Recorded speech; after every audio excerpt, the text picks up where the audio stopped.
ñii dañoo far fii ñii far fële mais àdduna moo ni demee yàlla su ko neexoon ñépp ay far ñépp ay bokk ci mbind ci xeet ci waasu waaye defu ko mais loolu su ko yàlla defee c'est pour qu'on s'enrichisse mutuellement et donc nous ne sommes pas et nous ne devons plus être dans l'animosité restons dans l'adversité kenn ku ne défendre ses positions crânement et le gouvernement est là pour défendre les siennes kenn ku ne na dox li muy dox par rapport ak moom gis-gisam ci réew mi waaye lépp nañ ko def ci tey ak dal. La haine n'a pas de place en politique, encore moins au Sénégal.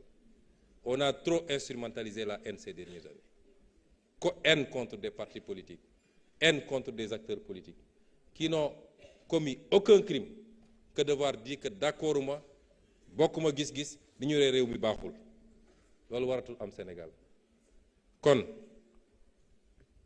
ñun ñëpp il faut qu'on se hisse à la hauteur du peuple sénégalais parce que nag peuple sénégalais yi dañoo raw les acteurs politiques que nous sommes. Le gouvernement sera toujours à l'écoute. Il sera à votre disposition. Parce que c'est vrai, séparation des pouvoirs am na, mais la séparation des pouvoirs induit forcément la collaboration des pouvoirs. Mais elle induit également le contrôle mutuel des pouvoirs. Parce que loolu mooy essence de démocratie pour que le pouvoir puisse contrôler le pouvoir. Et nous comptons beaucoup sur cette Assemblée nationale. wax naa ko léegi assemblée faw de temps en temps mu yëngatu pas dans le sens négatif mais ci jongante bi ci xalaat mais faw mu def également son travail quelle que soit la majorité dont nous disposons ici nous n'attendons pas de cette majorité de la complaisance. Vous êtes là pour nous aider à performer, à être chaque jour un peu meilleur dans ce que nous sommes en train de faire. Et donc, les questions écrites. Et donc, c'est ça le rôle de cette Assemblée nationale. Nous n'attendons pas de complaisance de cette majorité, a fortiori de l'opposition. Mais lépp ci njëkk ci yar ci respect mutuel et le gouvernement jouera sa partition ci loolu. Kon monsieur le président de l'Assemblée nationale, mesdames, messieurs les députés, messieurs les membres du gouvernement, chers invités, ce fut un plaisir de partager cette journée avec vous pour discuter de ce que nous partageons, notre cher pays, le Sénégal, et finir par là où j'avais fini mon discours de ce matin, di dellu tàllal loxo borom bi mu jàppale ñu ba liy mbébéti ñu yegg ci gën a sellal yéene yi gën a rafetal defin bi yàlla nañu ko yàlla defal. Asalaamaaleykum wa rahmatullah. Merci beaucoup.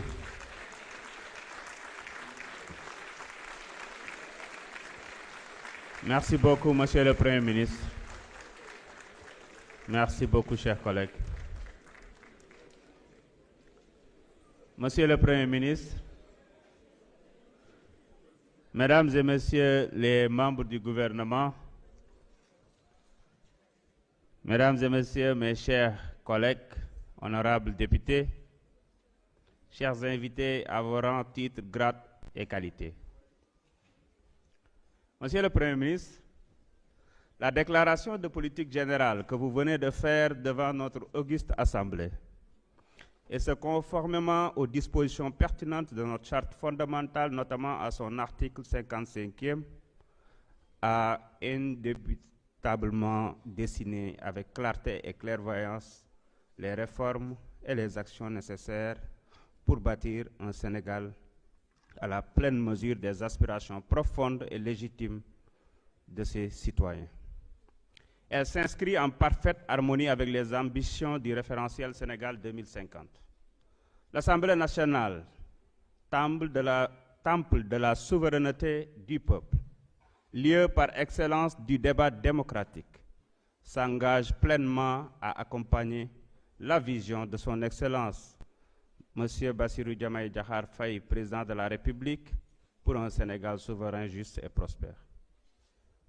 Monsieur le Premier ministre, mes chers collègues, avant de nous projeter vers l'avenir, il est de notre devoir de saluer les figures emblématiques qui ont marqué l'histoire de notre Parlement. Parmi elles, feu le président Mamadou Dia occupe une place singulière. Premier président du Conseil, Mamadou Dia fut l'incarnation parfaite d'une époque où l'intégrité, la rigueur et le patriotisme guidaient les actions de son gouvernement. Son parcours exceptionnel depuis les bancs du Parlement français où il siégea comme député et sénateur avant l'indépendance, jusqu'à la structuration de l'État moderne du Sénégal demeure une source d'inspiration intarissable. En tant que chef du gouvernement, il a jeté les bases d'une gouvernance fondée sur l'équité, le développement durable et la justice sociale. Ce ne serait que justice de rendre un vibrant hommage à un homme qui a tout donné à la nation, un homme digne qui, malgré les épreuves, est resté constant dans son amour pour la patrie et le combat pour la souveraineté. Le président Mamadou Dia fut avant tout un homme d'État visionnaire, profondément attaché à la souveraineté et au progrès de notre nation.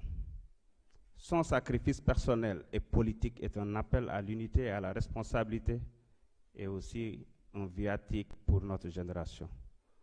En honorant le président Dia, nous affirmons notre engagement à perpétuer son legs et son idéal d'un Sénégal souverain, juste, uni et prospère. Mes chers collègues, à travers les époques, oui, notre Parlement a connu des transformations majeures, parfois marquées par des crises, mais toujours animées par une quête de centralité dans notre vie démocratique. De Blaise Diagne à Lamine Gueye en passant par Léopold Sédar Senghor et jusqu'à notre époque, l'Assemblée a su évoluer. La 15e législature, issue d'élections libres et transparentes, reflète une rupture marquante, une meilleure représentativité des femmes, l'intégration des jeunes leaders et la présence de groupes historiquement marginalisés. Cette légitimité nous oblige à agir avec responsabilité et patriotisme, loin des dérives du fait majoritaire ou des débats stériles. Cependant, pour répondre aux attentes du peuple sénégalais, il est impératif d'amorcer des réformes structurelles. La digitalisation que nous avons initiée transformera notre façon de travailler et renforcera la transparence, l'éducation citoyenne et la participation démocratique. De même, la chaîne parlementaire que nous lancerons prochainement ouvrira une nouvelle ère dans la relation entre l'Assemblée nationale et les citoyens. Monsieur le Premier ministre, mes chers collègues, dans un monde en perpétuelle mutation, la diplomatie parlementaire devient un levier essentiel pour faire rayonner notre démocratie et porter les aspirations du peuple au-delà de nos frontières. Nous devons donc renforcer nos liens avec les parlements des autres nations africaines pour encourager l'émergence d'une Afrique unie et prospère. Cela passe par une coopération accrue dans les domaines législatifs pour harmoniser nos politiques et bâtir des cadres juridiques communs, une contribution active à la mise en œuvre des objectifs de l'Union africaine et à l'agenda 2063 qui vise une Afrique intégrée, paisible et axée sur le développement durable. Et nous saluons la décision de l'État du Sénégal de ratifier le protocole de Malabo qui marque une étape importante dans l'évolution du Parlement africain en un véritable organe législatif, et cette initiative contribuera significativement à l'intégration et à l'harmonisation législative à l'échelle du continent africain, mais aussi une diplomatie parlementaire dynamique, capable d'agir comme un pont entre nos peuples et d'intensifier les échanges dans des domaines stratégiques tels que l'éducation, la santé, l'environnement, la sécurité, etc. Notre Parlement ne peut ignorer sa responsabilité dans la consolidation de l'intégration africaine. En renforçant nos institutions et en nous engageant pleinement dans les forums régionaux et continentaux, nous contribuerons à bâtir une Afrique où chaque citoyen trouvera sa place dans un ensemble solidaire. En somme, une législature au service de l'unité africaine. Monsieur le Premier ministre, votre volonté de rupture doit trouver un écho favorable dans notre institution. Nous avons la responsabilité historique de surmonter les clivages et de dépasser les débats partisans et les pratiques du passé pour incarner une assemblée véritablement au service du peuple.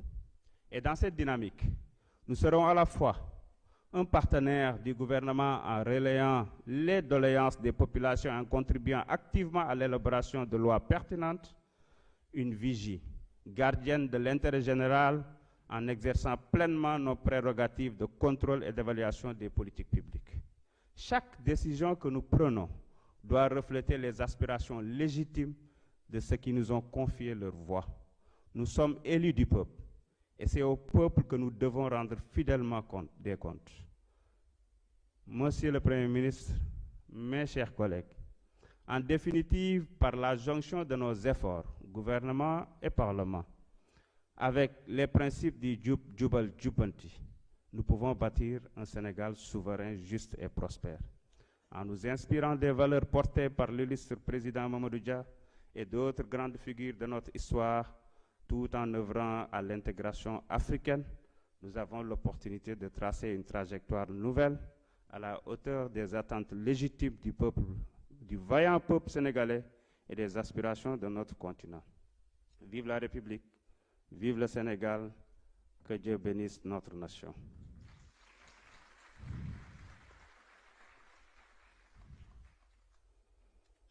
Mes chers collègues, l'ordre du jour étant épuisé, je propose à l'Assemblée de lever la séance et de reprendre nos travaux demain, samedi 28 décembre.